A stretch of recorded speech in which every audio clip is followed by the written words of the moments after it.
The following program contains adult themes which may be unsuitable for children. Parental discretion is advised.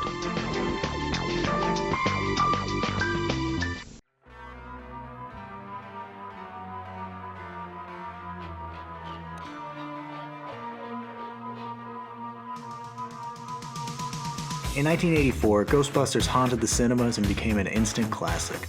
Directed by Ivan Reitman and written by Dan Aykroyd and Harold Ramis, it was a weird blend of horror and comedy, with excellent special effects and comedic performances to match. Three of the greatest comedians of the decade and Ernie Hudson fighting ghosts. Who could ask for more? It's a great movie that still makes me laugh every time I watch it because the writing is so strong. It's like an old couch where every time you reach under the cushions you find a new joke. It's got a really witty, dry sense of humor, but also a creepy atmosphere at parts in an old-school horror movie kind of way. 5 years later, Ghostbusters 2 came out, and it was kinda stupid. It proved that maybe one movie was enough for the Ghostbusters, because even the second one was just the first all over again, except worse. It's meant for a younger audience, so it's kinda dumbed down and stupid, and it doesn't really mesh together with the first movie. Like, how and why the fuck did Dana quit her job as a cellist at the New York Philharmonic Orchestra to become an art restorer? And Louis Tully is a lawyer now? Okay. Even Bill Murray disavowed this movie, saying it was too much slime and not enough us. And it might be worth noting that he didn't even want to be in it. After Ghostbusters 2, Aykroyd began working on a new script called Ghostbusters 3 Hellbent, and it would have featured a portal to a hell version of Manhattan called Manhattan, where the worst parts of living in a city are even worse. But Bill Murray didn't want to strap on a proton pack again, so it sat on the table. Turns out that Murray, Aykroyd, Ramis, and Reitman all had contracts from way back that allowed them to veto the development of any Ghostbusters movie. With each new script that came in, Murray said no. It's rumored that he even shredded one of the scripts and sent it back to Aykroyd, although Bill Murray denies this. Unfortunately, Sony bought out control of the franchise shortly after 2010, and now they can do whatever they want. Bill Murray's reluctance to star and the unfortunate loss of Harold Ramis pushed them to do a reboot rather than continue the old story, and in 2016, the new Ghostbusters hit the theaters. Directed and co-written by Paul Feig and written by Katie Dippold and no one. It was the first film produced by the newly created Ghost Corps, a production company formed by Sony to create all the films in the Ghostbusters cinematic universe. Except, there's not gonna be a Ghostbusters cinematic universe because this movie was fucking garbage and flopped at the box office. The characters are all annoying as shit, and somehow they managed to ape the story of the original while totally missing out on what made it special. Where the 1984 film was dry and subtle, this one is really juvenile and loud. But, like Jurassic World, this is another movie that I keep hearing was actually really good and funny. But I just don't fucking understand it. This movie feels like an alien chestburster rolling around in my guts when I watch it. It's not just bad, it's awful. So let's scrape off the ectoplasm and fire up the PKE meters. It's time to find out why I say, fuck Ghostbusters.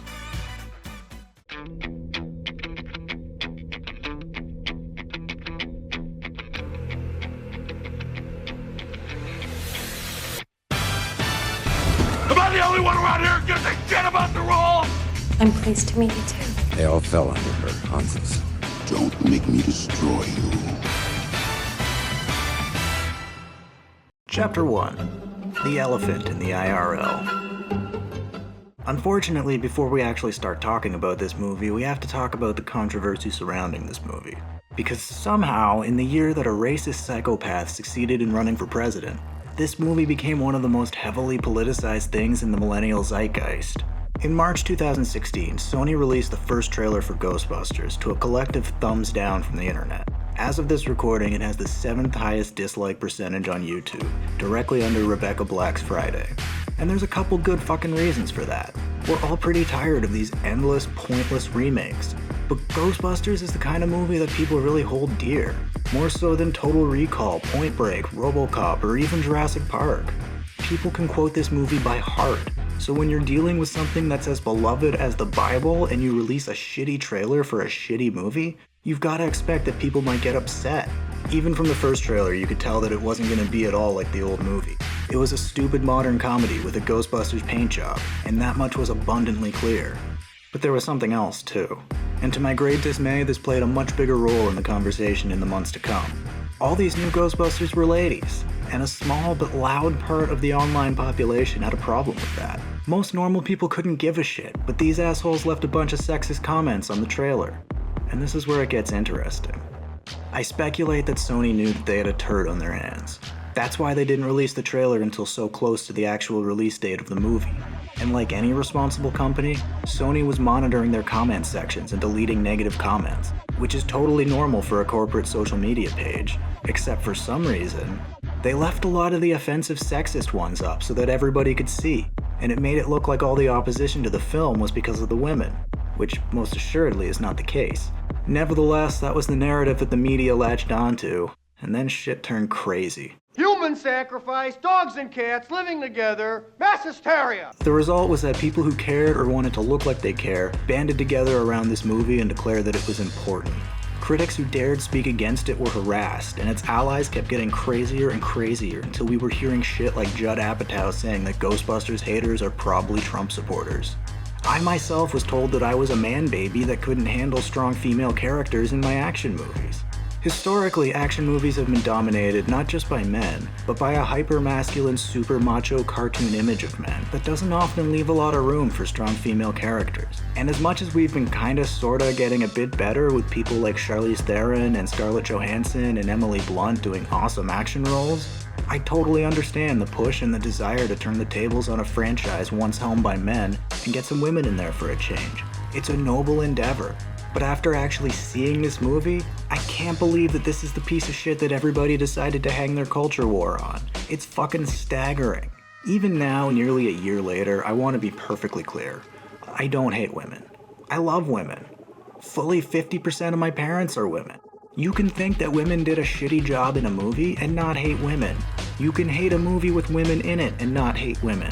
In fact, I totally agree with Roper that to give this movie a pass because it had good intentions would be kinda condescending. And I got some news for you. If this movie starred men, let's say Seth Rogen, Jonah Hill, Adam Scott, and Damon Wayans Jr., it's just as shitty of a movie. The lady heroes are the least of this movie problems because they're not a fucking problem. This movie just shouldn't have been made. I'm not even a Ghostbusters fanboy or anything. I like it just fine, it's a funny fucking movie, but it's not my favorite or anything. Anyhow, that's enough boring real-life shit that nobody cares about. On to the part you showed up for, where I actually talk about this fucking movie. Or I could slowly kill myself in some sort of weirdo saw contraption with my balls in a thing attached to a pulley so when the bowl fills up with sand, I get sodomized by a drill or whatever. I'm really open to either option at this point. I will be working off the extended edition today because it's going to have slightly less problems, but if I had my choice, I'd really rather be watching the Chinese edition. Chapter 2. A Day in the Life of Tour Guide Garrett. The movie starts on a cold open with Tour Guide Garrett giving a tour of the historic Aldrich Manor in New York. He's played by Zach Woods, who I like generally, but in this movie he's not really given a lot to work with. He has a couple bad jokes at the head of the scene about how cartoonishly evil the old owner of the house, Sir Aldrich, was. They feel kinda improvised, and I'm guessing that they were. You can tell in the cadence of his voice that he's thinking of something to say as he's saying it. Interesting fact, this grandfather clock was on the Titanic and was saved by Sir Aldrich. A Romanian woman and her child were forced to leave the lifeboat to make room. He launches into a spooky story about how Sir Aldrich's daughter murdered all the maids and butlers and shit. Apparently to spare the family shame, they locked her in the basement instead of turning her into the police. Remember in the first Ghostbusters movie when we got the life story of the librarian ghost in the library? I don't. They didn't say because it wasn't fucking important. The only thing that the audience needs to take away from this first scene is that there is a mansion and also it's haunted. We don't need a fully annotated history. All of a sudden there's a ghost noise and a candlestick falls over and it's real spooky, and I guess Tour Guide Garrett just couldn't be fucking bothered to pick it up, so everybody just kinda steps over it and then move on the tour. And also there's a thing under the cabinet. I've watched this movie several times now and I'm not super sure what these things are. I've been calling them ghost bombs and that seems to work. After all the tourists leave and it's time to close up, he finally picks up the fucking candlestick. It's been rigged to fall over via remote control, and he demonstrates the mechanism for the camera a couple times. Tour guide Garrett's been faking this haunting the whole time, and the story he told was just a bunch of bullshit. Or is it? I actually don't know, because it turns out that this place with the fake haunting has a real haunting to go with it. What are the odds? The doorknob in the basement turns all squeakily and the room gets real quiet so the door can scream and jump scare at us. Tour guide Garrett tries to get out through the front door, but the ghost fucking home alones him and turns the doorknob red hot. An invisible Jedi force pushes him into the wall so hard that he smashes into it twice, and then he also hits the ground twice. It's a real fucking triumph of film editing. For some reason, to escape the building, he runs into the basement. The basement that has been sealed for decades until just now. But I'm sure there's a way out down there somewhere. The ground is all cracked and there's green light and slime oozing up from it. It's never really explained what this slime is or why it's everywhere, but there's slime, and it's everywhere. In the old movie they at least said that it was ectoplasm, and there wasn't even that much of it. They don't say ectoplasm even once in this movie. It's just slime. And it's fucking everywhere. It forms a major component of something else that wasn't really in the first movie. Slapstick comedy. The door slams shut and tour guide Garrett only just now realizes that he's a fucking idiot for trying to escape this way. He tries to run back up the stairs, but oh no! They all break! A ghost pops up out of the slime and gives tour guide Garrett a real scare, and we later find out that he shit himself. The old movie told us everything we needed to know and managed to set a creepy atmosphere by using something that the 2016 version never even heard of. Subtlety. And it's little things that start to escalate as the librarian and the audience slowly become aware that something's happening. It's that escalation that pulls us in. Not to mention we're in and we're out in about 2 minutes, and we don't need to spend all day with this tour guide. Chapter 3. College Days. After an uninspired title sequence of establishing shots cut offbeat from the music, the camera floats down from the sky onto a college campus where we meet Erin Gilbert, played by Kristen Wiig, who is alright, I guess. I'm not a fan of her comedic efforts personally. I much prefer her serious roles, like The Martian, for example, but I don't hate her or anything. Erin's kinda quirky and kooky, but reserved and awkward, and her defining character trait is that she's insecure and desperate for the approval of others. She's kinda got the only character arc in the movie. She starts off with an unhealthy obsession with prestige as a scientist that sees her lying nonstop for the first act, and then that shifts into an obsession with being believed that culminates in physical violence and making a scene in a fancy restaurant in the second act, and then in the end, everyone just believes her so she doesn't have to learn her lesson. It starts off in the very first scene that we meet her, where she's talking to some stuffy old professor that we never see again. It's kinda just an awkward conversation where the professor disagrees with her on everything, and Erin tries to lie her way out of it and makes it seem like she actually does agree with this woman. Apparently this prof is against fucking journals, which if you don't know are actually super important for science. It's part of the whole process in which scientists check each other's work, which is kind of the whole point of doing science and not witchcraft. This isn't nitpicking. If the premise that the joke is built upon doesn't make any sense, nothing that comes after that matters anymore. Much like a magic trick, a good joke has 3 parts. There's the premise, the reinforcement, and the punchline. The premise is pretty self-explanatory. The comedian presents you with something ordinary, ideally a situation you can relate to on some level, and probably should be related to the plot. It's not just a joke, it's dialogue in a movie, so it should tell us something about the story and/or the characters. Everything was fine with our system until the power grid was shut off by Dickless here. They caused an explosion. This joke happens at the end of Act 2. All the ghosts have escaped and our characters are all trying to figure out what to do next, and everybody's pointing fingers.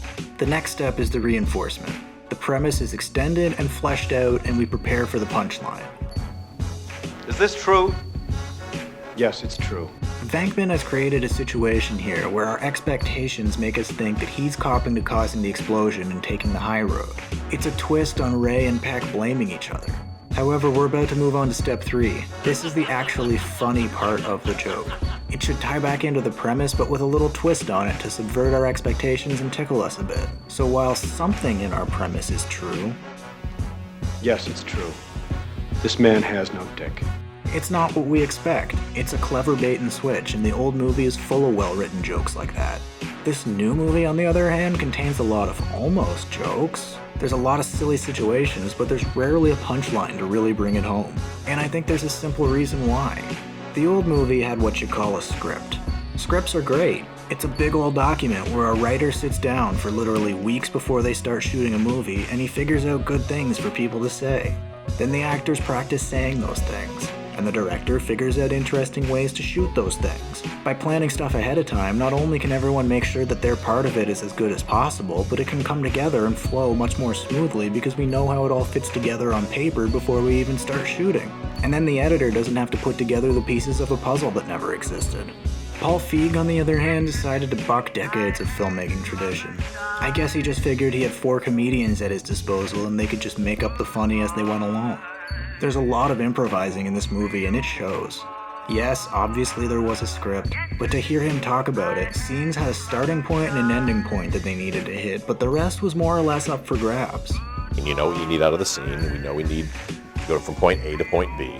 But however we get from point A to point B, that's where the fun can happen. And maybe that works for movies like The 40-Year-Old Virgin or Superbad, but when you're remaking a movie with a script as tight and as quotable as Ghostbusters, it's a fucking terrible idea. What ends up happening is we've got a basic plot that more or less makes sense and the structure seems fine, and other than some severe pacing problems from a distance it looks like a movie, but when you go down into individual scenes and lines, it's fucking awful. In the original, each joke flowed into the next and felt like natural pieces of dialogue. And in this movie, that just doesn't happen. Conversations are jerky and disjointed. People say ridiculous shit and they barely get a reaction because we never wrote one. For a number of these scenes, they say that they improvised for hours and just laughed and laughed. And I'm sure it was really funny at the time, with your friends, on set. But I'm not laughing now, cold and alone, on my couch. There are 2 scenarios. One scenario is you are at a restaurant with all your friends, you are having the time of your life because you're telling stories and you're cracking each other up because Bill told a story about how he yelled at somebody at work and you're like, oh my God, it's so funny because Bill's the most meek guy in the world, but the fact that he got so mad, that's hilarious, and somebody else is telling a story like that, and you're just going bananas and you walk away from that evening going like, that was so much fun, I gotta do that again. Scenario number 2, you're sitting next to that table of people trying to have a quiet dinner and they're just loud and they're obnoxious and you're like, and they're telling stories and you're like, why are they all laughing at that? That's not funny. Like, there's no punchline on that. Hey, Paul, that first scenario there, that's you making this movie. And the second, that's me trying to sit through it. And I think part of the reason that this movie is so fucking long is that these scenes drag on for fucking ever. According to Feig, his original cut was 4.5 hours long. How? Fucking how? This movie is already 20 minutes longer than the original, and less happens. Usually the problem with these ill-conceived remakes is that they take what should be a simple story and just keep adding and adding until you turn a straightforward story about a cop infiltrating a gang of surfers into some weirdo tale about extreme sports nirvana or some shit. But this movie has the opposite problem. There are more twists and turns in fucking Bridesmaids than there are here. And Bridesmaids was a lot better too. Could it be because Bridesmaids had a finely tuned script and actual lines for people to say? Back at college, Erin excuses herself from the awkward conversation because she has to go teach or something, which we never see her actually doing, so I wonder if she just totally bailed on that. Good luck on your tenure review. Make me proud. How the fuck did this take make it into the movie? Oh, ding dong. Did that just fucking happen? We cut to an auditorium where Erin is giving a lecture about how she's about to solve the greatest mystery in modern physics. As you can see from my calculations, we will soon be able to combine general relativity and quantum theory. Don't worry, nobody in the movie gives that the gravity that it deserves or anything, and it never even comes up again because Erin abandons this work that would put her next to Isaac Newton and Einstein in the history books so that she can go be a Ghostbuster. It turns out she's actually just been rehearsing, and as I'm sure we all do when we're stressed or nervous, she does a little dance. And she gets so distracted that noted ninja Ed Begley Jr. is able to sneak up behind her. Through these doors. Fucking look at them. We never hear him in the movie, but I bet they're loud as shit. And he would have already been walking towards her by the time she turned away from him. Anyhow, he surprises her, and the scene that unfolds feels like a bad improv duo that's bombing because one person doesn't want to do the scene and they constantly keep denying the premise. Ed Begley Jr. keeps insisting that Erin wrote a book about ghosts, and he's constantly got some new evidence that Erin tries to deny, but eventually she can't hide anymore. He works at the mansion from the beginning, and after the ghost incident, he needs a little help, but Erin maintains that the book is nonsense and refuses to give him assistance. She's horrified to find that the book is for sale on Amazon, with a surprisingly recent picture of her compared to the one that was in the book jacket. Just when things couldn't get any worse, oh no! Dean Charles Dance walks in the room to talk about Erin's upcoming tenure review. What if he sees the Amazon listing for the ghost book with Erin's picture on it? You better close the window, or open a new tab, or click back to the Amazon homepage, or click a link, or turn off your monitor, or awkwardly hold a file folder in front of the screen like a fucking crazy person. Is there a joke that I'm not getting here? Is it a cultural thing that just doesn't cross the border up to Canada? It's Princeton, more like Prince. Tons of dummies go there. Erin co-wrote the book with Abby Yates, and Abby put the book on Amazon without Erin's permission, so Erin sets off to tell her what's what. If you're confused about why the Ghostbusters movie seems more concerned with a publishing rights squabble than the Haunted Mansion, yeah, me too. Abby is played by Melissa McCarthy. I should be upfront and say that I'm not really a fan of Melissa McCarthy, but I'll concede that she has the capacity within her for a good performance. Don't tell anyone I said this, but other than the kid that says "fuck you, Helen," she was actually my favorite part of Bridesmaids. Ghostbusters is another story. She's always squawking on about something or other, and she always has a fucking line in every situation. Abby is really passionate about science and soup. Abby's also kind of a bully, and she says some really mean things to people outside of her core group, but we'll get there. Together, she and Erin have a little mini arc where they're mad at each other, but then they're friends again. Erin shows up at Abby's lab, and Abby pops out, and she's wearing the brain scanner thing from the first movie. She says it might be the future that she's got on her head, but we never see it ever again, so I guess not. Erin confronts her about putting the book online, and I think we might be getting back into improv territory because you can just see the seams where the editor had to stitch this motherfucker back together on the battlefield. That book was our baby, and you abandoned that baby before it even learned to fly. Okay, well, books can't fly, and neither can babies, so. You don't know. I'll tell you what, if I had a human baby that could fly, I wouldn't be telling the press about it. If I had a flying baby, I'd zip this, and so would you. At first glance, this seems like the same bait-and-switch style joke as the dickless joke that I discussed earlier. But unlike in the original, Abby is the one that made the baby flying metaphor, and also I don't think she's making a joke like Venkman was. So for her to start taking this metaphor literally doesn't make any fucking sense, and the joke doesn't feel natural. And for a split second we start talking about the fucking book again, but random! Abby's more concerned that she only got one wonton in her soup, and she walks off. The camera pans over to the side to reveal everybody's favorite Ghostbuster but mine, Jillian Holtzman. She's played by Kate McKinnon, who, like the other two, is okay in other stuff, but not in this. People seem to really love Holtzman, and I don't fucking get it. Her performance is about 80% costume, 15% funny faces, and 5% what she actually says. Kinda like a clown for a kid's birthday party. She's the extra zany one and the tech geek of the Ghostbusters, so she builds all their shit. What this actually translates to on screen is that she just kinda magically has stuff that everyone can use, but we'll get there. So if you're keeping score at home, so far our characters are zany and shrill, extra zany, and zany but trying not to be. I'm beginning to sense a problem here. She's just been sitting there the whole time that they've been arguing. Or maybe she's an Ed Begley ninja and she just snuck up now. Anything's possible in this random world. Holtzman and Abby have been working on ghost stuff, and they might even be able to trap a ghost soon. Holtzman says that they've even got a recording of an electronic voice phenomenon. Turns out that they've got a recording of a fart on their reel-to-reel at all times in case they have company. Is it more or less disgusting if I tell you it came from the front? Which end did this movie come from? I can do it live if you want. Just fucking kill me. I'm done. Done.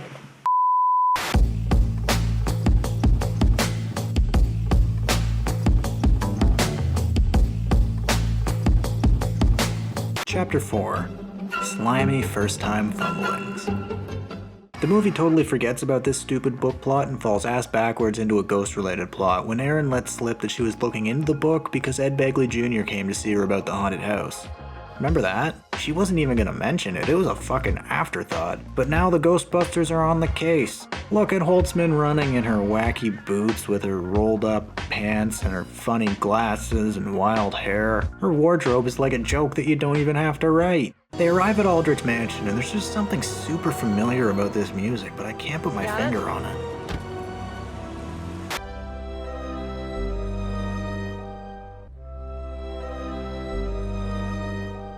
Tour guide Garrett is waiting across the street to stop pedestrians from entering the mansion because they're closed on account of the haunting. You'd think a sign on the door would have done the trick, but I guess he needs a new job now that he can't be a tour guide. Aaron says they're looking for Ed Begley, but what? Ed Begley died 15 years ago. What a ghostly mystery we have on our hands. You couldn't possibly be talking about Ed Begley Jr., who is alive and works with tour guide Garrett at this very mansion. Ed Begley Jr. randomly bumps into them out on the street and briefs them on the ghost activity, and I guess the two important things that the Ghostbusters need to know are that tour guide Garrett saw a ghost and also that he shit his pants. And we kinda just hang out here for a minute, making fun of this poor man on the side of the road, and it feels really mean-spirited. Our main character Aaron keeps pretty quiet here, but these two new supporting characters that have really done nothing up until this point but metaphorically shit on our protagonist continue to show themselves to be awful people here. I hope I'm not supposed to like them by the end of the movie or anything. The Ghostbusters finally begin investigating the inside of the manor, and Holtzman has a can of Pringles out because she's so fucking quirky. Abby scans around with her PKE meter, which if you recall from the first movie, looked approximately nothing like this. With all the effort put into making most of the other stuff look at least vaguely like the other movie, it's just a little odd that they decided to make something as iconic as the PKE meter look so different. Does it work? Yeah, it works. I just haven't had the appropriate proximity to an entity for it to work. How'd you test it? Scratch that. How'd you even design it? I have a magic rock that keeps tigers away. Of course it works. I just haven't ever been close enough to a tiger for it to work. Aaron steps in a puddle of slime, and much like anyone who steps in unexplained goo, she immediately touches it, and oh shit! That door that was locked a second ago just opened like in a Paranormal Activity. This is so scary, especially with how everything is so bright and colorful and I can't take a single thing seriously. And neither can Erin, because she thinks the other Ghostbusters are just playing a prank on her, and we jib-jab back and forth over who opened the fucking door, and then the PKE meter starts going crazy. I didn't even know it did that. Didn't you build the fucking thing? And since that's apparently what it does when it detects a ghost, how did you build a ghost detecting machine without knowing what it would do when it detected a ghost? For some reason, in this movie we've made the artistic decision that ghosts are giant light beacons that are as bright as the sun. Because what's scarier than lots and lots of light? They didn't glow like this in the other Ghostbusters movies or anywhere else ever, so what the fuck are we doing here? Abby takes the camera from Holtzman, presumably so Holtzman can finally crack that can of Pringles that she's been carrying for this whole scene, and in this tense situation, this professional scientist starts loudly munching because she's so goddamn wacky. She even says the Pringles slogan, so you might think that this is product placement, but you'd be wrong. Unlike every other food product shown in this movie, the wonderful men and women at Pringles said no to this piece of shit when they were asked to do a tie-in campaign. When I found that out, I went out and bought 2 cans of Pringles. Paul Feig just left it in because a can is easy to carry, and according to him, Pringles are the only chips that come in cans. So they make contact with the ghost, and it's a parallel of the library scene in the first movie. Aaron goes up to the ghost and tries to talk to it just like Bill Murray did. But instead of putting in any effort to actually make it funny, Aaron just gets slimed like she's on a shitty children's game show from the 90s in the northern wilds of Canada. Also, unlike the first movie where the Ghostbusters actually got scared by their first ghost, these Ghostbusters are just fine with it. Excited even. The ghost runs away from them and then they chase after it with smiles. Abby uploads the video to YouTube, but apparently only the part at the end where they were celebrating, because looking at this scene here, the celebrations are right at the beginning. Unfortunately, that means that Dean Charles Dance only saw the part where Aaron was screaming like a crazy person, and not the part with the actual video evidence of the ghost on his computer that only displays YouTube. And that's a real stroke of bad luck for Aaron, because she gets fired. And she doesn't even try to change Dean Charles Dance's mind or show him the video with the ghost, and instead she just tries to deny the whole thing because she's a pathological liar. It might also be interesting to note this video was uploaded on October 24th, 2014, so that means that this first act is actually a bit of a period piece. She gathers her things and leaves the building in one of the most painful sequences in the movie. This scene takes fucking forever, and it's just bad joke after bad joke as Aaron claims that she wasn't fired and makes excuse after excuse to anyone that looks at her. Like I said, pathological liar. Oh, 16. 17. Sometimes I like to put all my stuff from my office in a box and just do some exercises and just use it as weights. She regroups with the other two at their lab, and Abby's extra excited because she says that they got over 100 comments on that video of Aaron screaming about ghosts in the street. After the real-life manufactured crisis that happened on the trailer's YouTube page, and the media whirlwind that followed, they went back and reshot this scene to fire back at the negative commenters. Ain't no bitches gonna hunt no ghosts. Oh, no. While reading the YouTube comments, the volume on a nearby TV spontaneously turns on just as a schlocky ghost hunting show comes on. I'd rather be watching that. Welcome to the Hotel Vienna. This building was built between the years of 1940 and 1945.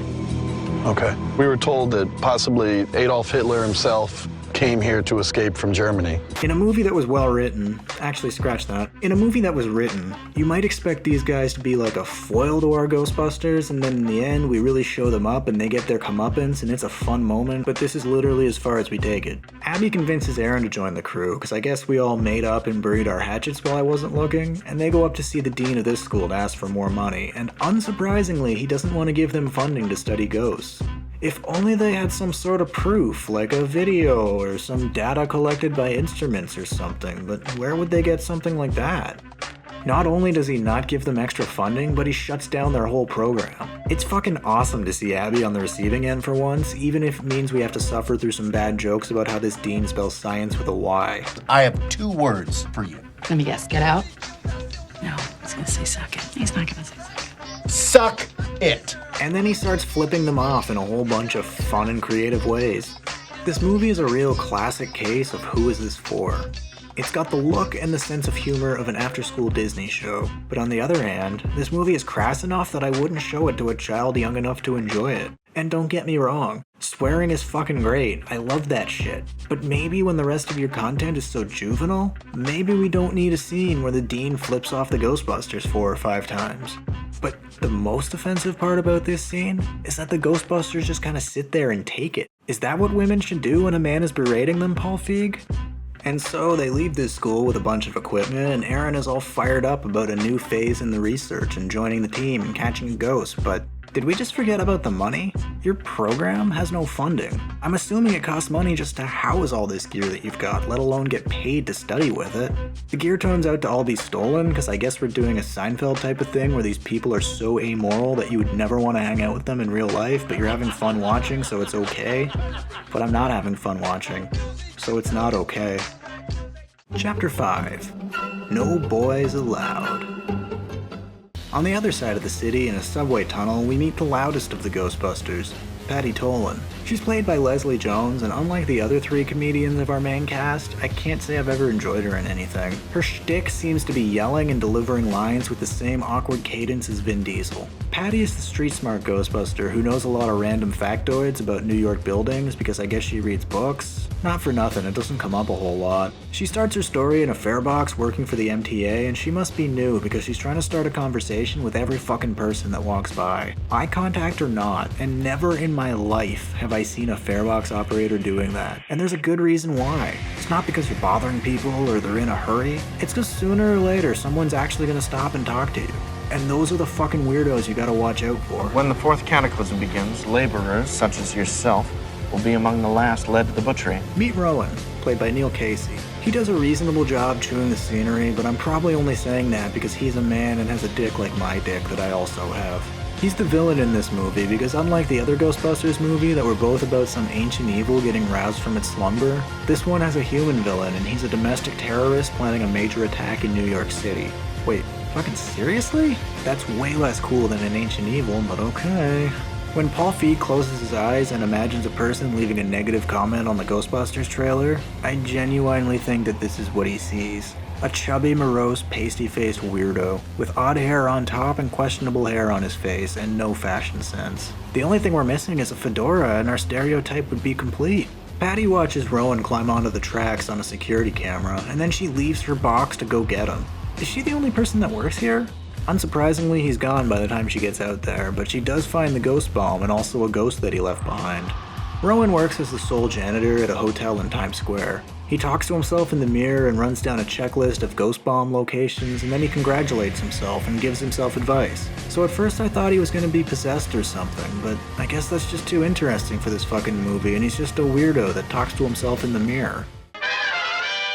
Meanwhile, somewhere else, the Ghostbusters are shopping around for a new place of business with the only person in the movie that isn't a cartoon character. Coincidentally, she's also the writer of this movie. She shows them the firehouse from the first movie and everyone gets all excited, but it turns out to be shockingly expensive, kinda like the first movie.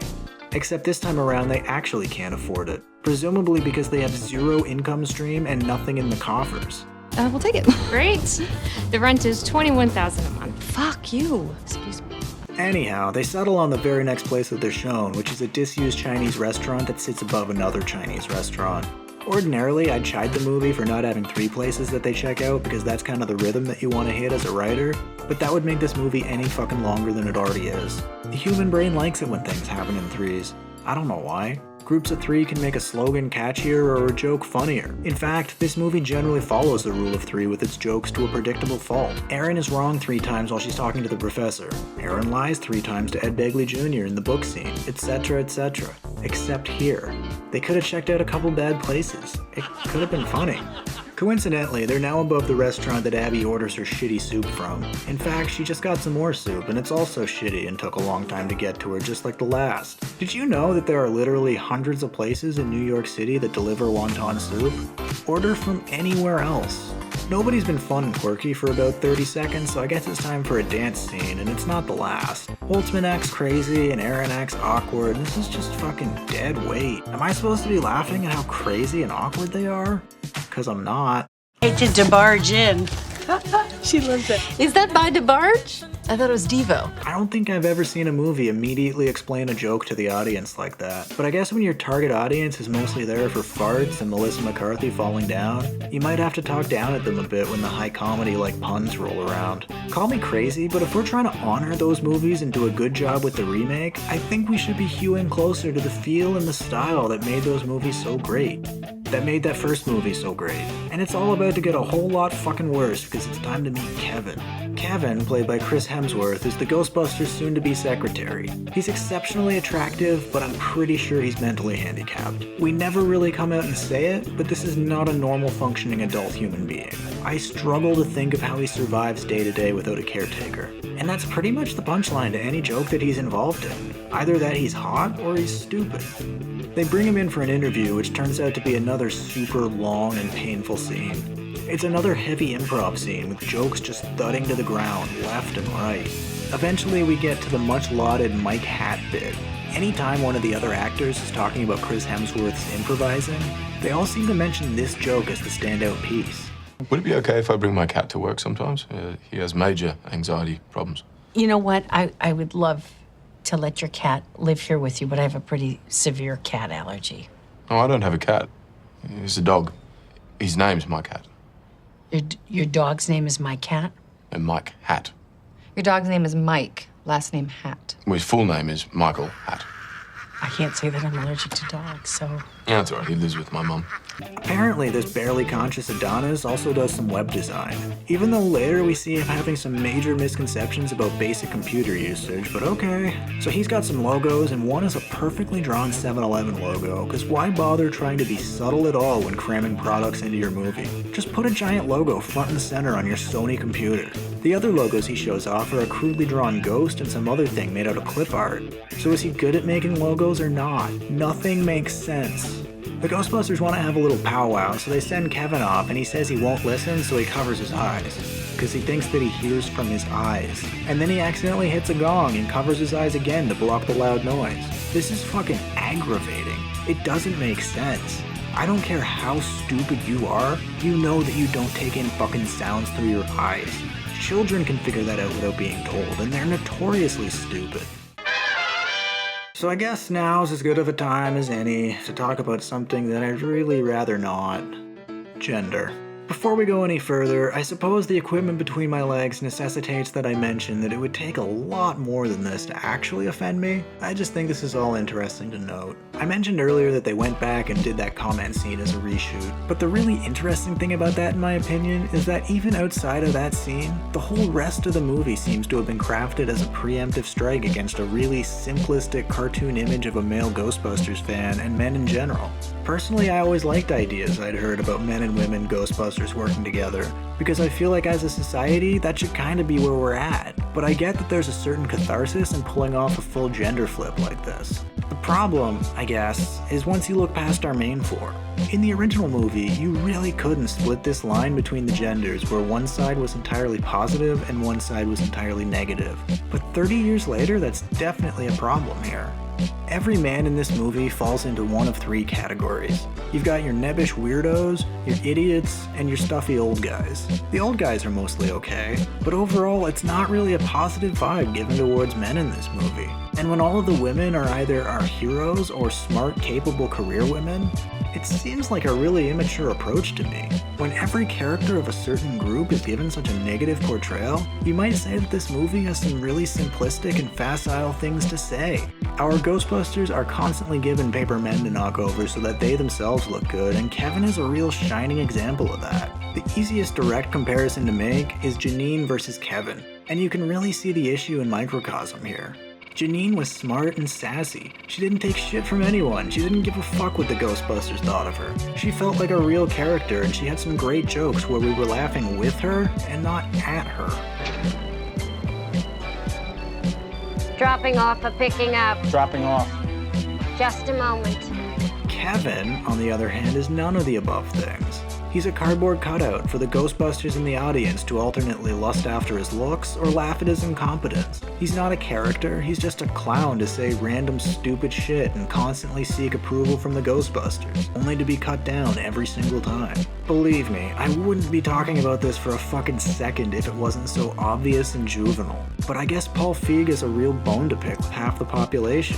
But is a classic movie that wasn't terribly sexist to start with fans on both sides of the Muslim prayer room, and had great positive characters that both dangled and didn't? Is that the one that you want to turn into your cartoonishly over-the-top girls rule boys drool movie? Really? The power and comedy in something like this comes from the reversal, turning black to white. It's why movies like Kindergarten Cop and Suburban Commando have become a popular subgenre, and movies like Kindergarten Accountant and Suburban Grocer don't get fucking made. Back in the restaurant, Kevin walks off somewhere, and it turns out that Patty has been off to the side this whole time waiting to talk to them about the ghosts in the tunnel. I have no idea how she actually found the Ghostbusters, but I guess at this point we should just accept that nothing makes sense. Like, why is this random MTA employee going out to hire exterminators for the tunnels on her own time? Who's gonna pay for this? I'll tell you who's gonna pay for it. The same person that's paying the rent on this restaurant and signing everyone's paychecks. Fucking no one.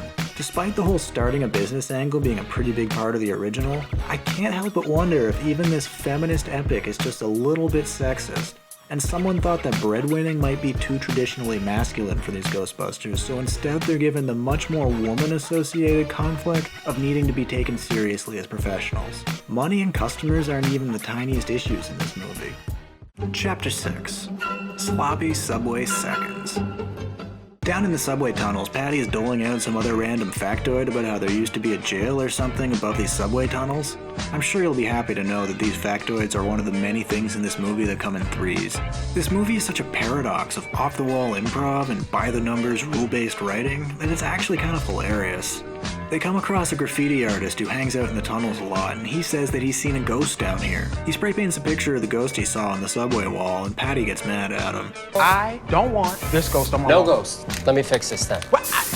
No ghosts allowed. When we finally actually see what he painted, you'll notice two things. First, it looks nothing like that ghost that's down here. Not even a little bit. Second, it's the Ghostbusters logo. So in this universe, they stole their logo from a graffiti tag. Let's just pretend for a second that showing the story of how the Ghostbusters got their logo wasn't stupid and unnecessary to start. Why'd you do it like this? This is fucking stupid. The Ghostbusters walk down the tracks, and eventually we find the site of the ghost bomb that Rowan put there earlier. Holtzman sees the ghost and tries to point it out to everyone, but Aaron thinks she's just fucking with them. Even though Abby's PKE meter is going off, and also we came down here with the expressed purpose of seeing a ghost. Anyhow, this ghost is a class 4, and he's even more ionized than the other one. What does that mean? Good question. We're constantly talking about this classification system for ghosts, but I'm really not sure how it works. Sometimes it seems like the numbers go up with increasing severity, like degrees of a burn, and other times it seems like they go up with decreasing severity, like the Bristol stool chart. And I don't know what it means if a ghost is ionized. Do you? Holtzman prepares this giant device on the cart that's like a predecessor to the proton pack. It's huge and archaic, and you need to ground your neck so you don't die, and it barely works. To me, this seems just a little bit too primitive to upgrade to the regular proton pack so quickly. They managed to lasso the ghost, and I'm not sure they really had any plans beyond that because they kind of just drag it back to the platform and a train hits it. But since it's, a ghost, it just kind of explodes into ectoplasm, slime, and gets trapped in the train. Keep that in mind for later when ghosts actually do start fucking dying. Even though the proton pack prototype just got fucking destroyed, Holtzman's pretty jazzed and says she now knows that she needs to add more juice and more mobility, because apparently it's just that fucking easy to invent shit. When you were building the other one, did you plan to make it heavy as shit and not very powerful?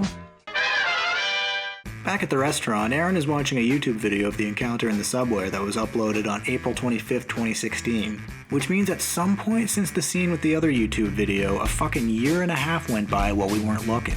Aaron is bummed that no one will believe her that their ghost is real, and a few of these comments are from 2 months ago. So that means that a further 2 months have passed since the last scene. Why aren't there any ghostbusting montages or anything to help us process the passage of time? Both of the other movies had those, so you'd think this would be a no-brainer.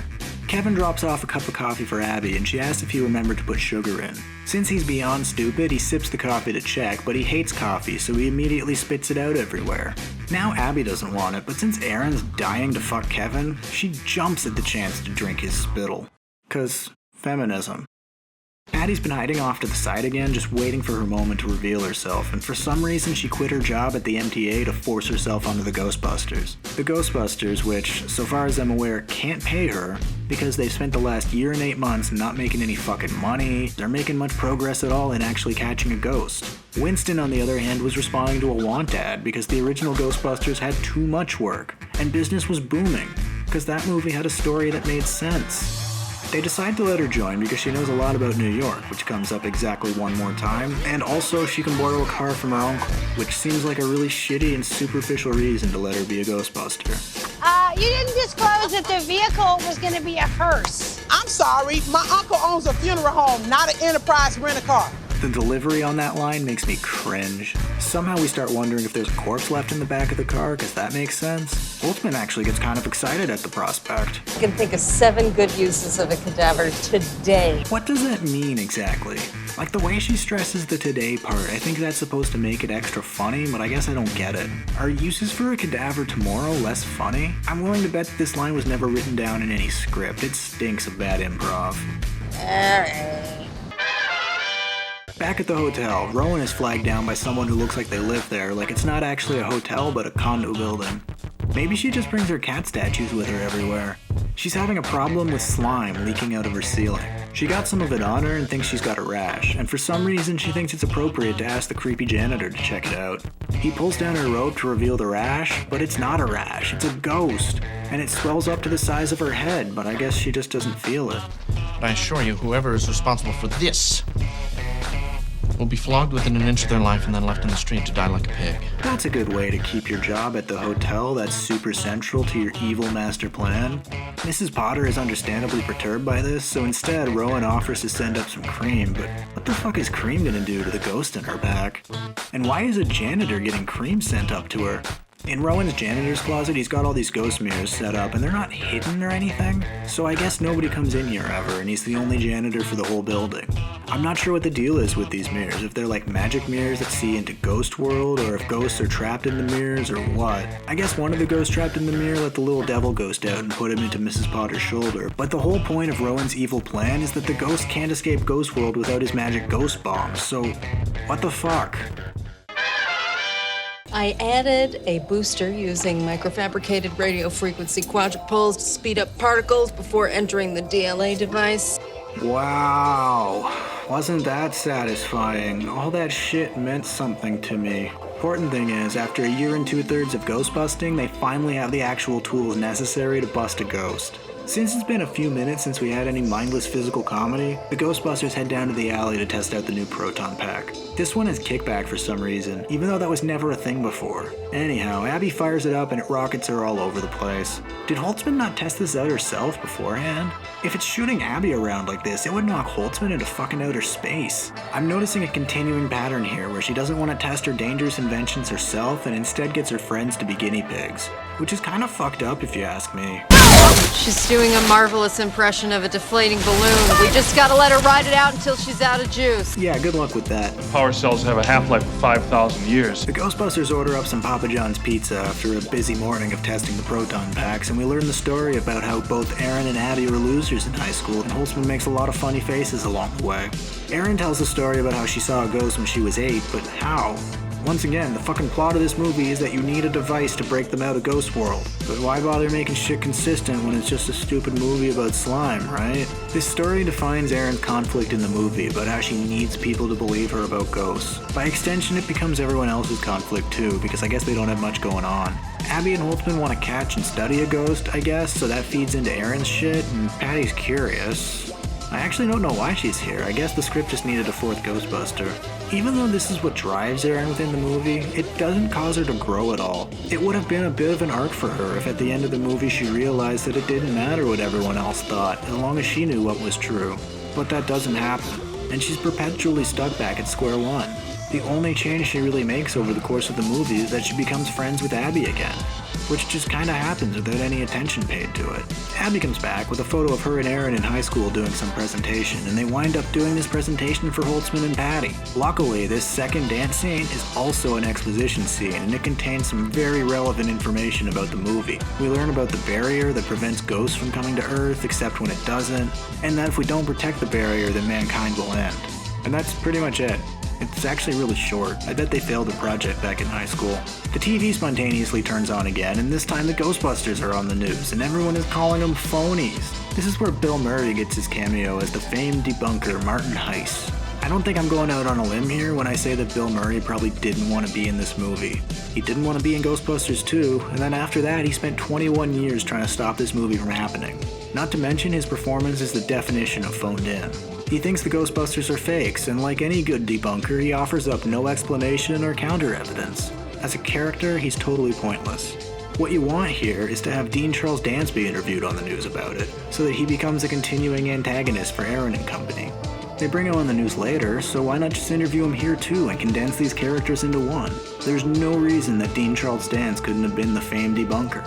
Luckily, they get a call to catch a ghost immediately after this conveniently timed news broadcast on the same day that they invented proton packs in the traps, so now they have a chance to prove themselves. Chapter 7. The first and last ghost they ever catch. Down on the street, Patty and Aaron wait for Holtzman to bring the car around. Patty stole a bunch of coveralls from her job at the subway that she quit, and those are going to become the new Ghostbusters uniforms. Because the origin of the Ghostbusters uniforms was apparently super fucking important, and we just had to fill that gap in the Ghostbusters mythos. For some reason, this guy from the beginning of the movie has been waiting for Aaron on the other side of the street, and instead of walking over to her, he gets her to walk over to him. Presumably so he can separate Aaron from the other two and they can make fun of him from afar. Which is exactly what they do. We keep cutting away from the actual conversation he's having with Aaron so that these two off to the side can laugh at him. They're making fun of the way that they think he might dance. Not even something real. It goes on for a long time, and it makes me not really like these Ghostbusters. On top of all of them being kind of annoying in their own little ways, they're all pretty shitty people too. The actual conversation that they're having is pretty pointless. Aaron's been avoiding him since she got fired because he ignored her on the way out, and he doesn't even know her anymore, and who could possibly give a shit? Don't worry, this is his last scene, so it doesn't fucking matter. The hearse pulls up and it's painted up just like the old Ghostbusters car, except the old Ghostbusters actually own that car. They weren't borrowing it from someone. What the fuck are you planning to do when you give it back? Holtzman has remorselessly ruined someone else's property and destroyed a piece of their livelihood. Fucking shitty people. Aaron tries to get in the car, and since Holtzman is such a hilarious asshole, she drives away every time Aaron tries to open the door. It's fucking comedy gold.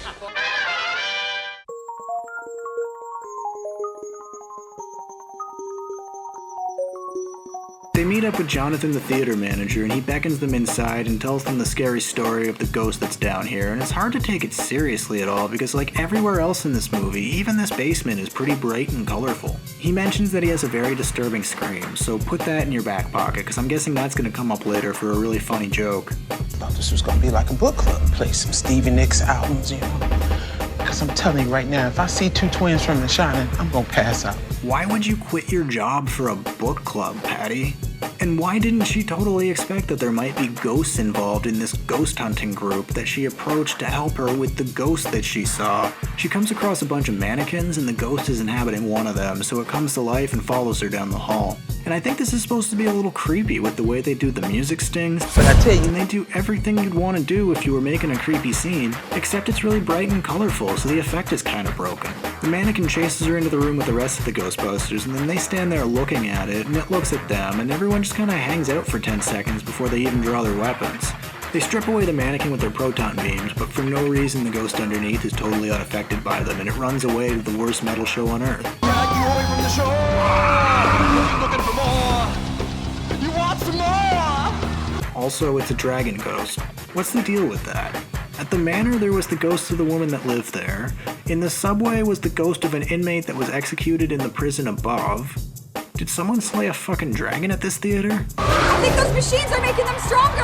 That thing is super ionized. It's super not benign. Stronger than what exactly? The only ghosts you've seen have been near those machines. What are you comparing this to? They fire their proton beams at the dragon, but they all kind of suck at it and can't seem to shoot anywhere near him, and they end up destroying parts of the auditorium. Jonathan, the theater manager, yells at them because it's Art Deco, kind of like Dana's penthouse in the original movie. Art Deco. Very nice. Oh, there it is. I'm fucking busting a gut because a man screamed like a girl. Okay, so I don't know if it was a race thing or a lady thing, but I'm mad as hell. They didn't drop you because you're black or because you're a woman. They dropped you because you're massive. Somehow a ghost managed to land on her when she was on the ground and no one noticed until she stands up, and you can really see how much fucking light is coming off this thing. There's a pointless little back and forth here where Aaron and Holtzman keep trying to tell Patty that there's a ghost perched on her, but Patty doesn't want to hear it and she's just gonna go home. Again, we got ourselves what's supposed to be a funny scene, but it's just not. The crux of this joke doesn't make sense, so instead of laughing, I'm just asking myself what she plans to do once she leaves the venue with that ghost. Abby rouses the rest of the Ghostbusters to shoot the ghost and warns them not to shoot Patty anywhere important. But based on the characterization that we've had so far, this wanton recklessness should really be the domain of Holtzman, but fucking whatever, I don't care anymore. Oh, Aaron! I forgot to tell you, don't let your beam get entangled with my beam. If only there was a simple and iconic way to say this. There's something very important I forgot to tell you. What? Don't cross the streams. Same as with the PKE meter, I'm kind of scratching my head here. In a movie where we're just copying everything anyways, why would you change such a memorable line into something so clunky and terrible? So Holtzman throws out the trap and she hits a button on a little remote she's got on her arm and the pedal shoots out from the trap so she can operate it. But why not skip a step? If you've got the remote on your arm anyways, why not just open and close the trap with that? This is a problem that comes up a fair bit. It's like there's a constant battle between inventing new and exciting Ghostbusters shit, while also remaining exactly like the original Ghostbusters. We want to have this cool new thing with an arm remote for the trap, but it has to be just like the trap from the first movie, so there's also the pedal. Anyhow, they catch the ghost and everyone cheers and says yay. Holtzman destroys a guitar and specifically mentions that she can't pay for it, because I guess ruining just one person's shit today wasn't enough for her. Off to the side, a classic new character named Famous Rockstar gets in a quick one-liner. You thought that was Ozzy Osbourne as himself, didn't you? But in the weirdest cameo since Coolio in Leprechaun in the Hood, he's credited as Famous Rockstar. See, kids today, this new generation that this new Ghostbusters is for, with their fucking hip-hop music and their goddamn Huey Lewis in the news, they don't know what classic rock music is all about. You see, classic rock music is like this new Ghostbusters cinematic universe. It's gonna be around forever. Wankers, Black Sabbath did that shit in 74. Did what? Fought a devil ghost? Chapter 8. That time the Ghostbusters got away with murder. Back at Ghostbusters HQ, it's time to celebrate with yet another dance scene. If you count the scene where Abby and Patty were making fun of that guy on the sidewalk, that makes this dance scene number 4, which if you ask me is a little bit much for a Ghostbusters movie. But we're not out of the woods yet, folks. There's still one more, and I promise you it's fucking stupid. So they caught the ghost, but they haven't invented the containment unit yet. That happens during the credits. So, what's the plan here? Are they just gonna throw the trap in the closet? Holtzman has a bunch of new bullshit that she's invented for the proton packs, but when the fuck did that happen? Didn't you all just get back from the theater? My understanding of the timeline is that she invented the proton packs this morning, they tested them, then they ate pizza and danced, then they went out on the ghost call, and then danced again. And shouldn't there maybe been something in that last scene to necessitate the development of a better proton pack? That's when Martin Heiss shows up and makes a beeline for the closest chair. He accuses them of being frauds, but Aaron insists that they've got a ghost in their trap. But obviously they can't let it out and show him, because then it would get away. Heiss says they all look like garbage men, and then Abby responds by making fun of his fucking cane, because she's a contemptible human being. And I guess this whole experience has been enough for Aaron to forego all sense and reason, because she busts open the trap and the ghost pops out and throws Martin Heiss right out the window. This scene is all fucking wrong. Just so we're all on the same page here, Aaron just released the only ghost that they ever catch, and she kills a man in the process. All because he didn't believe her. This would have been a good point to show her growing and realizing that maybe now isn't the time and it might be better to wait to show off the ghost. And why are we killing off this nothing tertiary character Martin Heiss that we only saw in the news that one time? I know it's because Bill Murray wanted his character to die, but narratively, wouldn't it have been more satisfying if it was Dean Charles Dance or this other idiot that came bustling into the restaurant? Someone who had actually come in contact with the Ghostbusters before and actually done them wrong, and wasn't Bill Murray. It's hard to hate Bill Murray, so it's not as fun to get revenge on him. And then the final step is you have them open the trap, so then they get their comeuppance and Aaron doesn't look like a fucking idiot and doesn't kill a person. Outside on the street, Holtzman tries to convince a cop that a ghost pushed Heiss out the window, and I'm just praying that the rest of this movie fucking switches gears and Aaron gets sent to prison and there's a trial. It would be kinda like that other Ernie Hudson movie. She should be doing time over this, but she doesn't because some dipshit men are here on some mysterious official business and whisk them away to have a meeting at the mayor's office. Because I guess that's what happened in the first movie after the scene where they had an accident where ghosts got released. On the other side of the city, we meet the idiot mayor and his smart, sassy aide, Jennifer Lynch, played by Andy Garcia and Cecily Strong, respectively. There's a running joke that starts here where the mayor is fucking stupid and totally hopeless without Jennifer explaining simple shit to him. Guess how many times it comes up over the course of the movie. In this scene, she has to explain to him what tandem skydiving is for some reason, and I don't know if this is a gay joke or an insecure in his masculinity joke or what, but Mayor Andy Garcia says he doesn't want to do it because the instructor would be on top. Anyhow, the Ghostbusters arrive and we learn that these two gentlemen are from Homeland Security and they've been working closely with the mayor to combat the ghost problem. If we weren't so busy ragging on men, I'd have done an X-Files homage and that could have been kind of fun. I guess I'm just begging for anything interesting to happen. Jennifer and the mayor say they need to keep the ghosts a secret and the Ghostbusters need to stop hunting ghosts because they're drawing too much attention to themselves, but they've only had one official job as the Ghostbusters and that was like 2 hours ago. They're going to have to make everyone think that the Ghostbusters are frauds because the public just couldn't handle knowing about ghosts. This scene makes sense for the script because we need to maintain the public skepticism of the Ghostbusters because that's what this fucking movie is about, but there's something about the mayor working in tandem with Homeland Security on a ghost crisis that's really fucking stupid. It made more sense in the other movie when the mayor was just a layperson that turned to the Ghostbusters out of desperation. And it seems fucking bizarre that Homeland Security is working on a ghost problem. Although I guess Rowan is a terrorist. There's no two ways about that. Homeland Security drops them back at the restaurant and mansplains at them about how they don't need hobbyists to solve the ghost crisis, and they'll take it from here. And you know what? Maybe they should leave the ghost hunting to the government, because they kinda suck at it. And this guy does a weird little run over to his car, and we get the second joke in this movie where someone has trouble getting into a car. And as they drive away, the Ghostbusters speculate amongst themselves about the man's genitals. This is where anything resembling logic surrounding the ghosts just kinda dissolves. The Ghostbusters walk out to a back alley where Holtzman has some more ghost gear, and this is still the same day that they had their first job, so it's not like she's been working on this shit all day. So why not bring it with them to catch the devil ghost? Okay, so ghosts are dead people, right? And you can't double kill them. That's why the Ghostbusters had proton packs, which were basically lassos and the traps and the containment unit. Because even though you can't kill a ghost, logically it makes sense somehow that you can contain it with science. What Holtzman has here are weapons for hurting and by extension killing ghosts. I don't fucking get it. Where do ghosts go when they ghost die? Can they come back as double ghosts?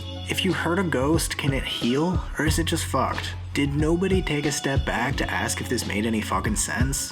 This isn't fucking R.I.P.D. Anyhow, she's invented ghost grenades and a wood chipper for ghosts and a weird gauntlet that shoots a thing when you punch. Abby blows up the delivery boy's bike, but nobody gives a shit because fuck everybody but the Ghostbusters. Sometime later, the Ghostbusters are watching the news, and Jennifer is giving a press conference about how they're all frauds. Ordinarily, I'd assume this was all still happening on the same day, but everyone is wearing different clothes from before, so who knows. Erin is so distraught that she knocks a random bottle of acid off the table. Kevin goes to clean it up, but he obviously doesn't know how, and he hurts himself multiple times, but these assholes just watch and make fun of him. They don't even walk him to the eye wash station when he gets acid in his fucking eyes. Goodbye. Abby's been reading all morning about cases of ghosts around New York, and I guess she just decided not to investigate them at all because that would have been something fucking interesting. Erin marks off the locations of all these other hauntings onto a map of New York, and this scene is pretty much the closest that we ever get to feeling like the old Ghostbusters movie. There's no stupid jokes and no one is scarfing down the scenery. It's kind of a nice change of pace. They even bring out a book for a minute. She connects all the small X's into a big X, and it's supposed to be an epic moment when we see the big X and the camera pans up to Erin and she says, "What do those look like to you?" Like we, the audience, are supposed to recognize it, but it's just an X. Turns out they're ley lines. How did I not see that? And Rowan is using his ghost bombs to charge the lines with the ghost energy, and then he's gonna make a vortex, and the vortex will break the barrier. Remember the barrier from the dance? And then all the ghosts can escape from the other side to this side. So, that seems a little complicated, right? Like, that's some Troll 2 shit. And how's that whole plan going if at least one of these devices has exploded and one has been recovered? Were those just extras? They trace the lines and they intersect at the hotel that Rowan works at. Chapter 9. Nothing's funnier than suicide. Except maybe abortion. Oh, or AIDS. Over at the hotel, we're treated to the second cameo from the original Ghostbusters cast, with Annie Potts playing desk clerk. She's alright, I guess. She's given a really conspicuous reveal shot as if Paul Feig is shouting, "Hey, look who it is!" And it's super lame. They ask to see the janitor, and she doesn't ask which janitor, so I guess that confirms my belief that this hotel only has one janitor. He's dicking around in his weird little basement room. He's got some Tesla coils and a huge ghost machine set up in here now, and more of those mirrors that have ghosts stuck in them. How the fuck did he build this giant crafted metal thing in the basement with no one noticing? Fuck, how did he build it at all? Behind these are millions of souls. Souls which have been cast aside. Souls who see the world as it truly is, as garbage. Garbage that needs to be cleaned up. They're mostly dudes. Wow, this screenplay doesn't have an axe to grind or anything. But if you want that joke, wouldn't it have made more sense for one of the Ghostbusters, probably Holtzman, to say, "Sounds like a bunch of dudes"? And then Rowan gets all taken aback and says, "Well, actually, they are." I just don't think that his character would say this unprompted. If you actually wrote the script, you might have thought about stuff like this. And it's my understanding, based on how this has been explained to me throughout the movie, that the other side is where we all go when we die and we turn into ghosts. But if it's mostly dudes on the other side, then where do women go when they die? I'm actually way more interested in the theology of this universe than I am the plot of the movie right now. Rowan goes to activate his machine and complete his plan, but for some reason he stops when Abby tells him to wait and tries to talk him out of it. To convince him not to turn on the machine, she says there's a lot of good things that are worth living for.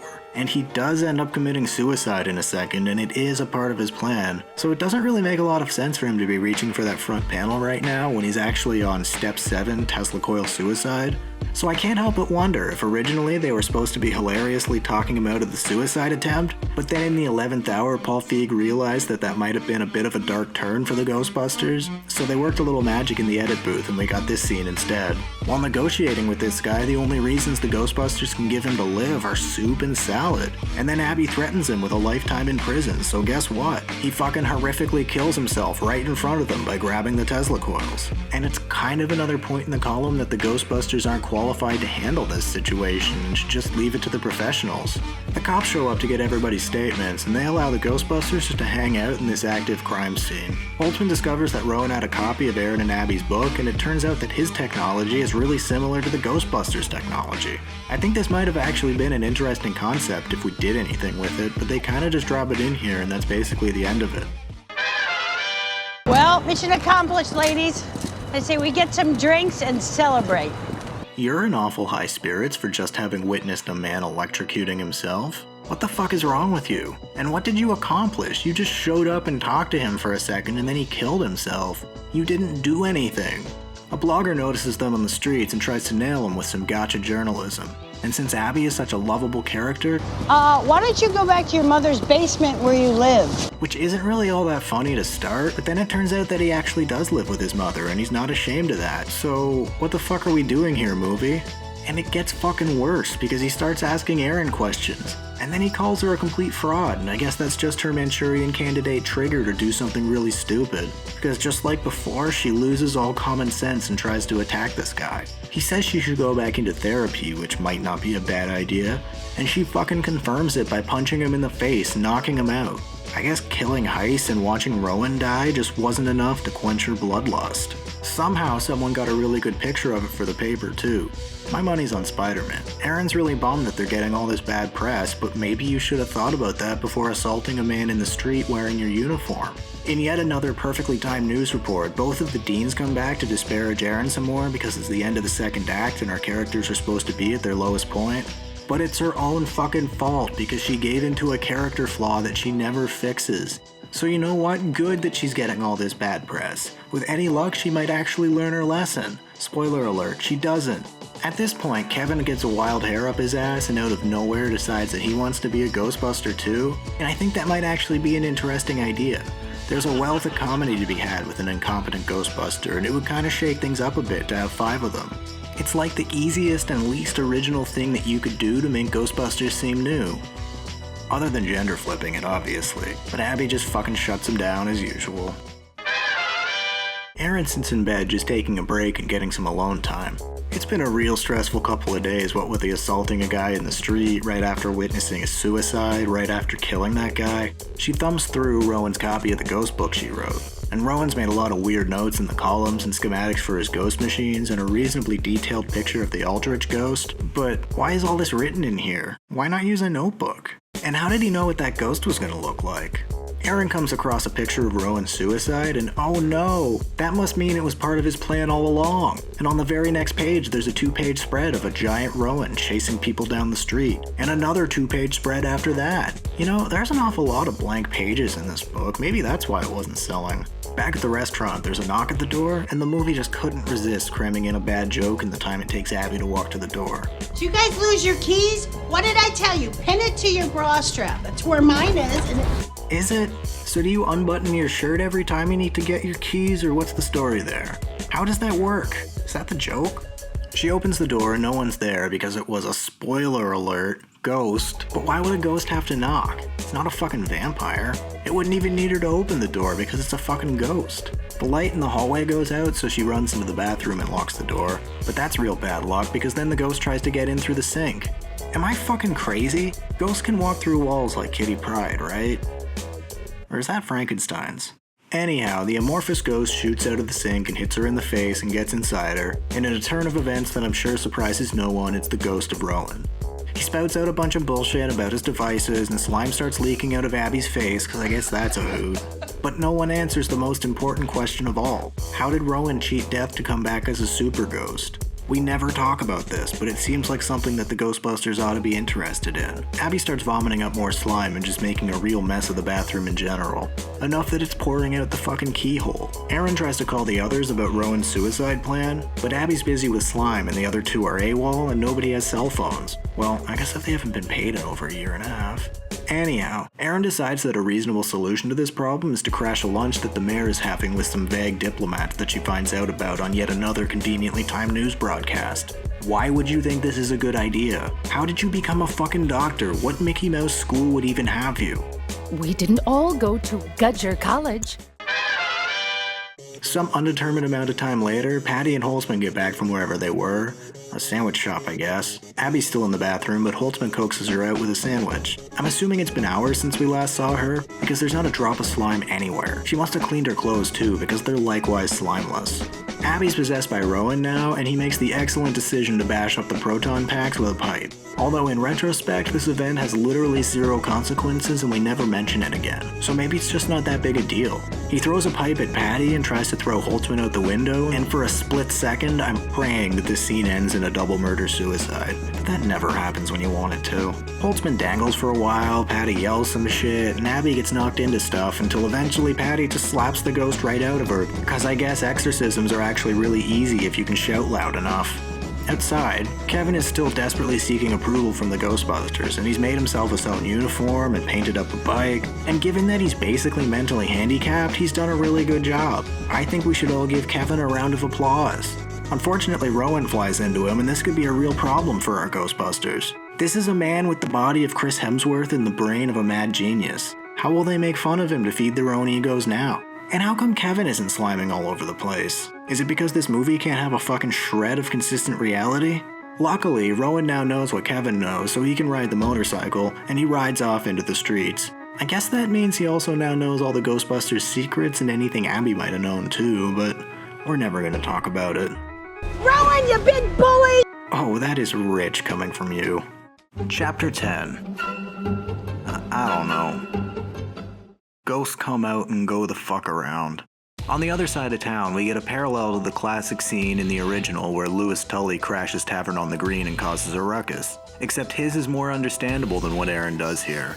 Louis was running for his life with a fucking demon dog behind him and he was just trying to get away. Aaron, on the other hand, needs to talk to the fucking mayor who is with diplomats, and she needs him to listen to her. She's not running for her life, and by all accounts she's a well-adjusted adult who is also a scientist. Why the fuck is she acting like a crazy person here? Aaron throws a temper tantrum like a child that doesn't want to go to her room, and she grabs onto the table and makes these guys fucking lift her out of the restaurant. Our hero, ladies and gentlemen. By this point in the movie, she should really be making some progress towards getting past her psychotic obsession with being believed, but I'm starting to think that's never gonna get resolved. There's a reference in this scene about the mayor from Jaws, and there's actually a lot of other references to classic movies throughout, like Scarface and The Exorcist, but again, who is this for? As far as I'm able to tell by watching the film, the target market here is women aged 15 to 25 with a mental age of 10. You think they're watching a lot of Jaws? If they are watching a lot of older movies like that, I bet you they'd rather just be watching the real Ghostbusters. No, the first Ghostbusters. No, the Dan Aykroyd movie. God damn it. Meanwhile, Rowan motorbikes back to the hotel so he can fire up his machine again, but why didn't he just possess one of the cops that was guarding the machine? Then he wouldn't have had to come all the way back here. Also, why are there cops guarding this crime scene? It's an open and shut suicide with 4 witnesses, and it must have happened at least yesterday, because a newspaper covering an event that happened afterwards is already out. Anyhow, he goes back to his closet and fires up his machine, which luckily hasn't been dismantled at all while he was dead, and the music swells and the lights flicker, and now is the time we've all been waiting for, when the barrier breaks and all the ghosts come out and go the fuck around. I guess those mirrors were the barrier, because they break and a bunch of ghosts come out and a big old cloud comes out and swirls around the hotel, just like in the other Ghostbusters movies. Back with Erin, she's still screaming like a crazy person at everybody she passes on the street, and she's going along and she runs into the ghost apocalypse and there's fucking CGI ghosts all over the place, just coming out of the ground and shit. Of course there's a flasher ghost. And there's also these rat ghosts that look stupid as shit running in midair. Again, this movie is reminding me of Birdemic, and that's not a good thing. Do rats even have the souls necessary to become ghosts? Yankee shot! What the hell am I doing in New York? That's a good question. Why draw attention to it like that? Luckily, the Ghostbusters are on the case, but unfortunately nobody has cell phones, so they can't meet up with Erin out there, so she's gonna have to come all the way back to HQ to get all her shit. She tries to get a cab back to the restaurant, but cab driver Dan Aykroyd recognizes her for the fucking lunatic that she is, and he ditches her. Look, I don't go to Chinatown, I don't drive Wacos, and I ain't afraid of no ghosts. And I guess she walks the rest of the way, but we don't see it. Maybe it's in the 4-hour cut.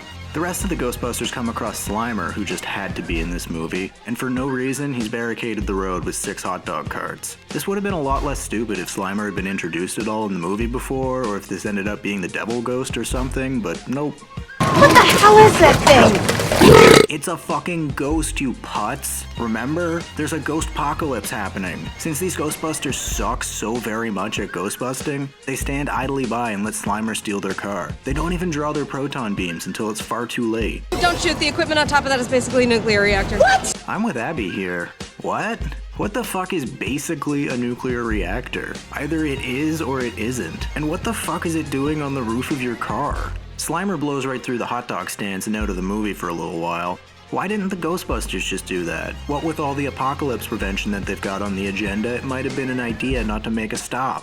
Our heroes continue on foot and they encounter what appear to be the ghosts of parade balloons because we've just given up on making sense anymore. What fucking died to become a Stay Puft Marshmallow Man parade balloon ghost? They shoot the balloons with their proton beams and instead of acting like lassos like they should, they're just bopping these motherfuckers and they burst into a bunch of little ghosts. But there's too many of them and the Stay Puft balloon tries to smother our heroes in the street. But yay, Erin's back and she's got all her shit and she pops the Stay Puft balloon with her Swiss Army knife. Proton guns are all well and good, but sometimes you need the Swiss Army. What? What the fuck is happening? She just killed a fucking ghost. Made a ghost dead with a pocket knife. And it left tangible scraps. What the fuck? Why do we even need the Ghostbusters at all? I imagine you could just fucking shoot a ghost with a regular gun and kill it. Kill a fucking ghost. Jesus Christ, my head. Let's go save this city and get our terrible receptionist back. We're not gonna find another one that pretty. But earlier... You don't find him attractive? Kevin? God, no. Back at the hotel, Homeland Security has massed what I'm assuming is the National Guard in Times Square to stand around and look at the ghosts, I guess. Rowan floats down from out a window or something, and in a real third-act surprise, Rowan has the power to make everybody dance. And all the soldiers dance, and I'm like 90% sure that they can also hear this music, so I guess he's got disco music powers too. Why are there 5 dance sequences in this movie? It's not like this is Step Up or something where there's some artistry to it. It's just comedy dancing. One of the lowest forms of comedy. It's not funny and it goes on for way too long. You can't even say that it introduces his mind control powers because this is the first and last time that he ever does it. Might have been a good idea to use that on the Ghostbusters and make them dance or commit suicide or something instead of foiling your evil plan, but next time I guess. So I guess Rowan gets bored with the dancing, so he locks them up in a disco pose. This part's actually kind of notable because believe it or not, this totally superfluous dance scene was cut from the theatrical version. In that version, the Ghostbusters just kind of come across all these soldiers in the disco pose for no reason, and the audience can really tell that something's missing. Rowan summons a bunch of ghosts to fight the Ghostbusters because I guess he can do that too, and it's time for the epic Ghostbusters battle scene. Wait, what? Why are the Ghostbusters in a battle scene? They're supposed to be like schlubby exterminators. The problem is only made worse because it's such a pointless fucking scene. It makes no difference to anything whether this battle scene is in the movie or not. And it's not even exciting because there's never any element of danger at all. We're just burning time on screen here. There's a line right at the beginning. Never been good in a fight. But after that, everyone is a fucking super soldier, kill a million ghosts in a second. Literally killing ghosts. I think someone needs to explain to Paul Feig what a ghost is. You can't kill a ghost. That's why the Ghostbusters have never done a battle scene before. It was just totally out of their paradigm. Like so many things in this movie, it doesn't seem like something that the Ghostbusters would do. It's a symptom of this movie's biggest failure. They picked out all the imagery and the proton packs and the car and Slimer and all that shit from the first movie, but they missed out on its tone, which is the problem with most reboots and remakes. Tone is how a movie feels, whether it's suspenseful or adventurous or serious, sarcastic or fun or whatever. Movies can feel like a lot of shit. Even people with no film background or education can watch a movie and say, oh, this part feels like a war movie. This is definitely the darkest in the series, because it's a very visceral, almost emotional reaction. It comes from a combination of things, from the actual look of the movie, to the content of the dialogue, to the music and the cinematography. Pretty much everything on screen comes together to form a reaction in your gut. It can make the difference whether you enjoy the movie or you don't. It's really fucking important. In a comedy, it can take on even more importance because your tone is going to dictate the kind of jokes you're gonna make.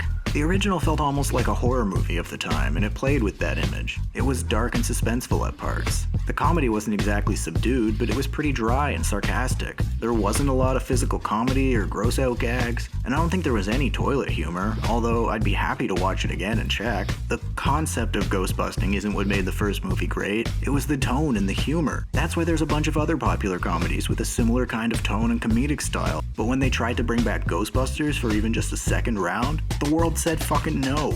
The remake feels much more like a sitcom with extremely high production values, but a sitcom nonetheless. It's bright and colorful and loud and silly, and the humor is really the opposite about what I said for the first movie. It's random, it's yelling, it's people falling down, it's bullying people. And in the end, that leaves us with two possibilities. Either they tried to copy the feel of the original and they fucking did not succeed at all, or they just didn't bother. In which case, what the fuck are we doing here, guys? Did you actually think that what people liked out of that movie was the jumpsuits and the proton packs? This is the same level of error as if they made a Jackass reboot and they had a shopping cart and a little person, but then the whole movie was really smart, dialogue-heavy jokes in a parlor or something. Even if we want to stick our fingers in our ears and scream that this is a Ghostbusters for a new generation, that's not what this is. This is something else entirely, it's just wearing a Ghostbusters suit. And in the midst of all this, I'm brought back to my point before about how we want all this new, fun Ghostbusters shit, but we're shackled to the old imagery. We've got really effective, lightweight weapons for killing ghosts, whatever the fuck that means, but we're still lugging around our giant clunky proton packs because that's what the old Ghostbusters had, and it wouldn't be Ghostbusters without them. Oh look, Taxi Driver. Sure wish I was watching that right now. Talking to me? Well, I'm the only one here. Who the fuck do you think you're talking to? I guess Rowan eventually gets bored of summoning an innumerable army of ghosts, so the Ghostbusters actually manage to double kill all of them. Even this giant weirdo Uncle Sam thing that makes no fucking sense. It's at this point that Slimer makes his second appearance of guess how many. This time he's got a little Slimer girlfriend, so that's fun. That's something I needed to see. I guess even this feminist epic isn't immune to the lazy siren song of the Miss Pac-Man method of creating a female character. Chapter 11. Everything old is new again. And finally, the Ghostbusters enter the hotel for the famous final scene. The original movie had its epic last scene up on top of a skyscraper, and that was a really cool location. But Paul Feig said, fuck that, the lobby's good enough. It's lit all different from the last time we were in here. I don't remember those weird computer torches, and definitely this CG whirlpool wasn't here. I guess that's the vortex. At around this point, you might notice me using the words portal and vortex interchangeably, and that's because the movie didn't think it was important to get it right either. Rowan flies across the room like Peter Pan, and it makes this weird twinkling noise. Is that diegetic? Could the Ghostbusters hear that? He climbs up on a railing and then disinhabits and drops Kevin's body down on the floor, but luckily two Ghostbusters are able to break his fall. And then they have a pointless scene where they can't manage to shoot the Rowan ghost and he keeps hiding behind pillars and shit. Come on, Rowan! Come get your virginity out of the lost and found! Come on, Rowan! Come get your virginity out of the lost. But if his virginity is in the lost and found, doesn't that mean that he lost it and he isn't a virgin? It sounds like something a youth pastor might say to convince some kids to become born-again virgins. And by kids, I mean teenagers, obviously. The actual kids in the church still need to fuck a bit more before they get too old. Rowan once again gets bored of this, I guess, even though I think he could toy with the Ghostbusters all day. He asks them what form he should take, and Patty says he should be a little cute ghost, so he turns into a literal cartoon of the Ghostbusters logo and then turns into a big monster ghost. But why does Rowan have all these extra ghost powers? Like, how come he can morph and get giant? Isn't he just a ghost? For that matter, how did he get past the barrier when he died without his machine being turned on? Was this his plan all along, to turn into an evil version of the Ghostbusters logo, and that's why he was drawing it in his book earlier, and the whole Choose Your Destroyer thing was just a hoax? Why does this movie hate Ghostbusters so much that the final boss fight is literally against the Ghostbusters logo? This movie is over 2 fucking hours long. If we weren't so busy dancing all the goddamn time, we might have been able to answer any of this. So there's a big ghost, and he's a real big ghost, and he's as big as a building, and he breaks out of the building, and it's a lot like the Stay Puft scene in the original, but we're on ground level. So I guess that's neat.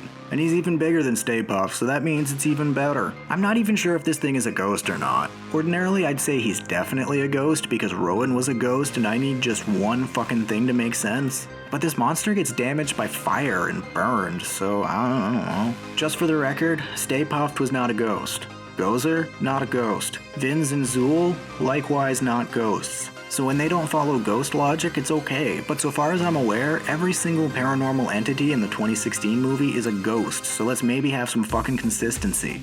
We gotta cross the streams. Don't you mean entangle your beam with my beam?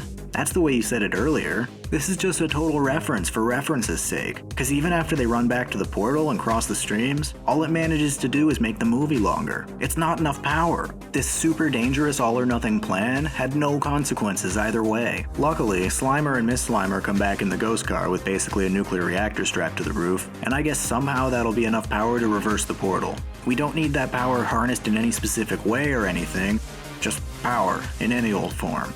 So everyone says a bunch of techno garbage that doesn't make any sense, and they shoot down some street lights super far away from the vortex, and somehow this angles Slimer just right so he drives directly into it. And so, basically a nuclear reactor drives into basically the end of Ghostbusters 1, and it turns the portal red. Which if you don't know, green portals let ghosts out, but red portals suck them back in. And this paranormal misadventure is finally drawing to a fucking close. Except Rowan is surviving somehow by hanging on real tight to some buildings. Instead of following the logic that this series has established with the ghost traps, where the proton packs were like lassos that dragged the ghost into the trap, and maybe had each Ghostbuster shoot a stream around one of Rowan's arms or legs, they instead used their proton beams to mutilate this ghost's genitals. And I don't think you need a PhD in symbology to figure out what it means when the climax of your movie is 4 lady Ghostbusters shooting the Ghostbusters logo in the dick.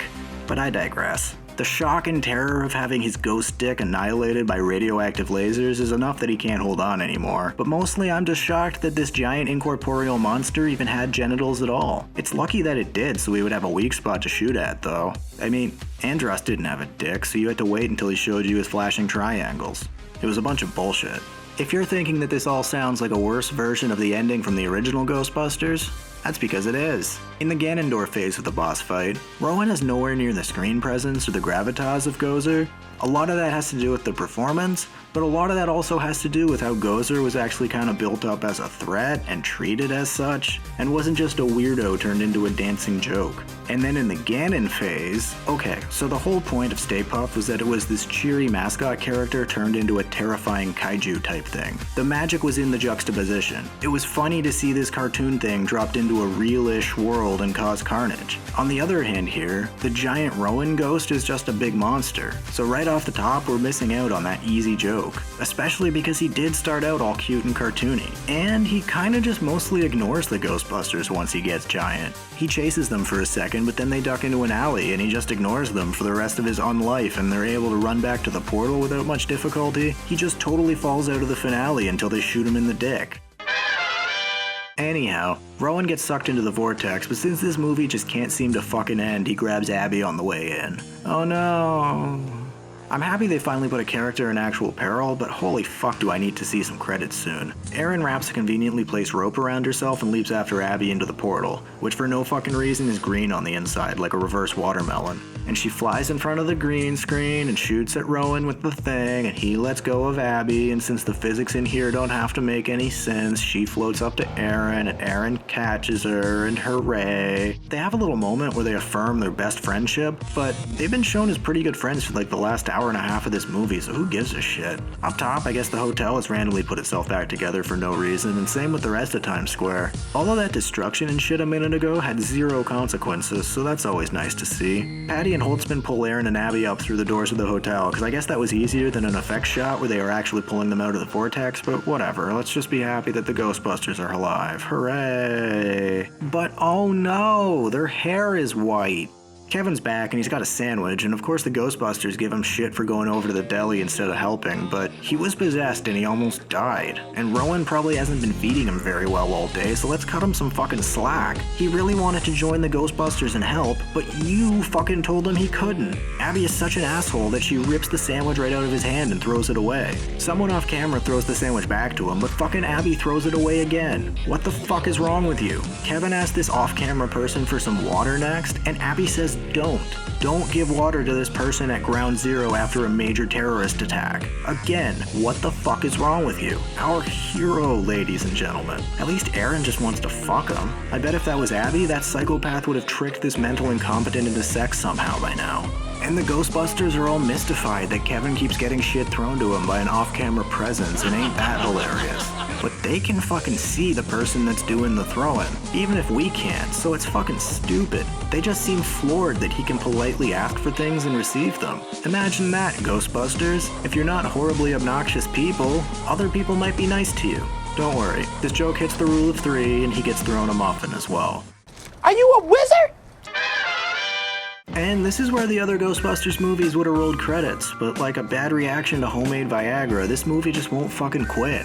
If your Ghostbusters movie lasts more than 4 hours, contact a doctor or healthcare professional immediately. The Ghostbusters are hanging out, having beers, and making shitty jokes about their shitty hair dye, and Erin is all bummed that they won't be able to get credit for saving the city, which if you recall, her main arc was about pathologically craving credibility. We're in the final moments of the movie and she still hasn't resolved that. Holtzman makes a toast in this scene about friendship, and I don't know if they were trying to make this awkward and horrible, but it's pretty awkward and horrible. Holtzman hasn't really been set up as a character with desires or emotions before now, so why is this happening? It would make more sense and serve the story better if this toast was coming from Erin. She could talk about how when she joined the Ghostbusters, all she cared about was recognition and prestige, but now after the adventure, she's learned that friendship is the most important thing. Because that's how fucking character arcs are supposed to work. Instead, everyone is still just the same terrible person that they were in the beginning. And Jennifer shows up to drag this movie's fetid corpse even further past a natural ending point.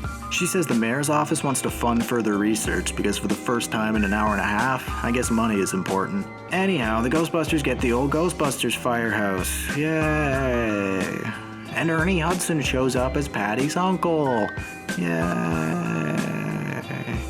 And he needs his hearse back that they wrecked. And actually, you know what? I'm glad that one of these Ghostbusters finally has to face consequences for destroying someone else's shit. And credits! Fuck yeah! But wait, if the credits are up, then that means that Erin didn't get any resolution for her story. Well, that's kinda disappointing. Wait, what the fuck? The movie's still happening.